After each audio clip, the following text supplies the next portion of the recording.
Hello, dear readers. I'm excited to introduce a new book into our virtual book club, The Tale of Despereaux by Kate DiCamillo, illustrated by Timothy Basil Earing. The Tale of Despereaux, it says, being the story of a mouse, a princess, some soup, and a spool of thread. This book is broken into 4 smaller books in a coda. The first book we'll start with is A Mouse is Born. They start this book with a quote. The world is dark and light is precious. Come closer, dear reader. You must trust me. I am telling you a story. Chapter 1. This story begins within the walls of a castle with the birth of a mouse, a small mouse. The last mouse born to his parents and the only one of his litter to be born alive. "Where are my babies?" said the exhausted mother when the ordeal was through. "Show me my babies." The father mouse held the one small mouse up high. "Mon Dieu, just the one mouse baby?" Mon Dieu means my God. "Just the one. Will you name him?" "All of that work for nothing," said the mother. She sighed. "It is so sad. It is such the disappointment." She was a French mouse who had arrived at the castle long ago in the luggage of a visiting French diplomat. Disappointment was one of her favorite words. She used it often. "Will you name him?" repeated the father. "Will I name him? Will I name him? Of course I will name him, but he will only die like the others. Oh, so sad. Oh, such the tragedy." The mouse mother held a handkerchief to her nose and then waved it in front of her face. She sniffed. "I will name him. Yes, I will name this mouse Despereaux, for all the sadness, for the many despairs in this place. Now, where is my mirror?" Her husband handed her a small shard of mirror. The mouse mother, whose name was Antoinette, looked at her reflection and gasped. "Tourles," she said to one of her sons, "get me my makeup bag. My eyes are a fright." While Antoinette touched up her eye makeup, the mouse father put Despereaux down on a bed made of blanket scraps. The April sun, weak but determined, shone through a castle window, and from there squeezed itself through a small hole in the wall and placed one golden finger on the little mouse. The older mice children gathered around to stare at Despereaux. "His ears are too big," said his sister Merlot. "Those are the biggest ears I've ever seen." "Look," said the brother named Furlough. "His eyes are open. Pa, his eyes are open. They shouldn't be open." It is true, Despereaux's eyes should not have been open, but they were. He was staring at the sun, reflecting off his mother's mirror. The light was shining onto the ceiling in an oval of brilliance, and he was smiling up at the sight. "There's something wrong with him," said the father. "Leave him alone."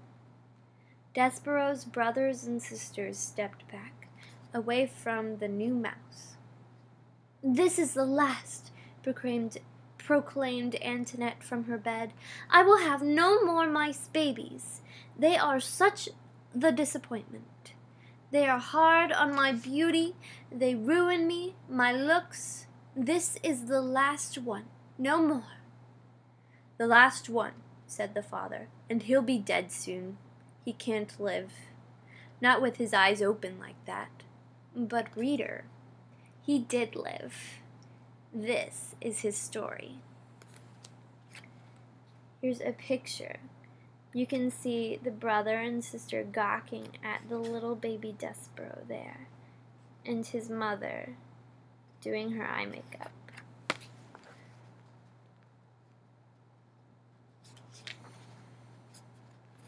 Chapter 2. Such a disappointment. Despereaux Tilling lived, but his existence was cause for much speculation in the mouse community.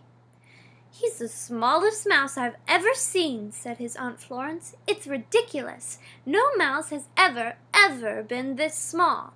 Not even a tilling. She looked at Despereaux through narrowed eyes, as if she expected him to disappear entirely. No mouse, she said again. Ever!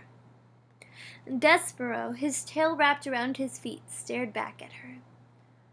Those are some big ears he's got, too, observed his Uncle Alfred. They look more like donkey ears, if you ask me. They are obscenely large ears, said Aunt Florence. Despereaux wiggled his ears. His Aunt Florence gasped. They say he was born with his eyes open, whispered Uncle Alfred. Despereaux stared hard at his uncle. Impossible, said Aunt Florence. No mouse, no matter how small or obscenely large-eared, is ever born with his eyes open. It simply isn't done. His pa, Lester, said he's not well, said Uncle Alfred. Despereaux sneezed. He said nothing in defense of himself. How could he? Everything his aunt and uncle said was true. He was ridiculously small. His ears were obscenely large. He had been born with his eyes open, and he was sickly. He coughed and sneezed so often that he carried a handkerchief in one paw at all times. He ran temperatures. He fainted at loud noises. Most alarming of all, he showed no interest in the things a mouse should show interest in. He did not think constantly of food. He was not intent on tracking down every crumb. While his larger older siblings ate, Despereaux stood with his head cocked to one side, holding very still. "Do you hear that sweet, sweet sound?" he said. "I hear the sound of cake crumbs falling off people's mouths and hitting the floor," said his brother Tully. "That's what I hear." "No," said Despereaux. "It's something else. It sounds like, honey." "You might have big ears," said Tullis, "but they're not attached right to your brain. You don't hear honey. You smell honey. When there's honey to smell, which there isn't." "Son!" barked Despereaux's father. "Snap to it. Get your head out of the clouds and hunt for crumbs." "Please," said his mother, "look for the crumbs. Eat them to make your mamma happy. You are such the skinny mouse. You are a disappointment to your mamma." "Sorry," said Despereaux. He lowered his head and sniffed the castle floor. But, reader, he was not smelling.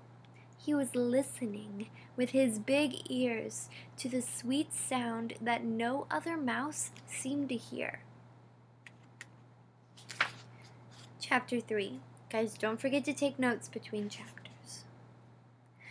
Chapter 3. Once upon a time. Despereaux's siblings tried to educate him in the way of being a mouse. His brother Furlough took him on a tour of the castle to demonstrate the art of scurrying. "Move side to side," instructed Furlough, scrabbling across the waxed castle floor. "Look over your shoulder all the time. First to the right, then to the left. Don't stop for anything." But Despereaux wasn't listening to Furlough. He was staring at the light pouring in through the stained glass windows of the castle. He stood on his hind legs and held his handkerchief over his heart and stared up, up, up into the brilliant light. "Furlough," he said, "what is this thing? What are all these colors? Are we in heaven?" "Cripes!" shouted Furlough from a far corner. "Don't stand there in the middle of the floor talking about heaven. Move! You're a mouse, not a man. You've got to scurry." "What?" said Despereaux, still staring at the light. But Furlough was gone. He had, like a good mouse, disappeared into a hole in the molding. Despereaux's sister, Merlot, took him to the castle library, where light came streaming in through tall, high windows and landed on the floor in bright yellow patches. "Here," said Merlot, "follow me, small brother, and I will instruct you on the fine points of how to nibble paper." Merlot scurried up the chair, and from there hopped into a table on which there sat a huge open book. "This way, small brother," she said as she crawled into the pages of the book, and Despereaux followed her from the chair to the table to the page. "Now then," said Merlot, "this glue here is tasty, and the paper edges are crunchy and yummy, like so." She nibbled the edge of the page and then looked over at Despereaux. "You try," she said. "First a bite of some glue, and then follow it with a crunch of the paper. And these squiggles are very tasty." Despereaux looked down at the book, and something remarkable happened. The marks on the pages, the squiggles as Merlot referred to them, arranged themselves into shapes. The shapes arranged themselves into words, and the words spelled out a delicious and wonderful phrase. "Once upon a time." "Once upon a time," whispered Despereaux. "What?" said Merlot. "Nothing." "Eat," said Merlot. Here's the picture of Despereaux on top of the book, where he can read "Once upon a time."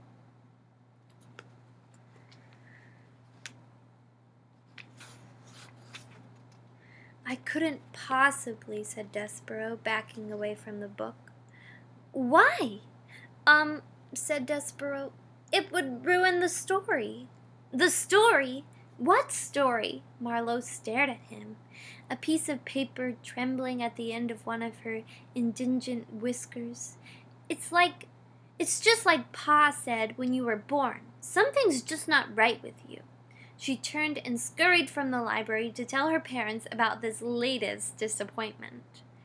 Despereaux waited until she was gone, and then he reached out and with one paw touched the lovely words, "Once upon a time."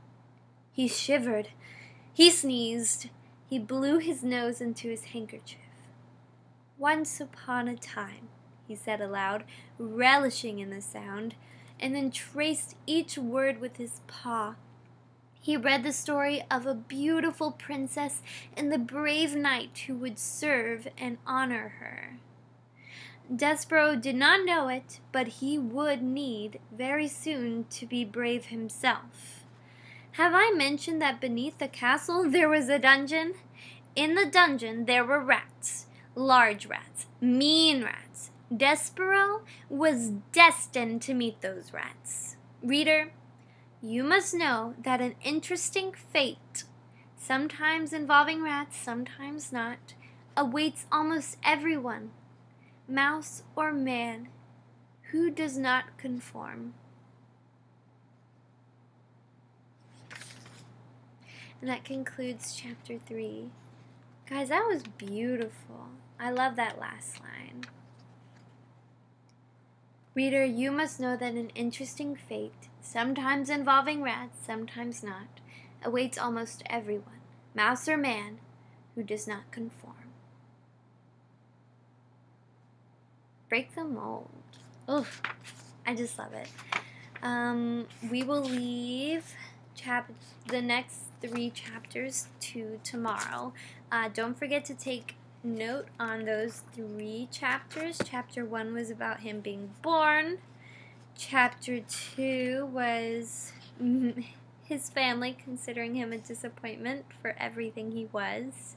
So talk about some of his qualities like sneezy and weak and small and big-eared. And chapter 3 is the tipping point. Chapter 3 is where his adventure begins when he reads the words "Once upon a time" for the first time. Thank you guys. Tune back in tomorrow for the next few chapters.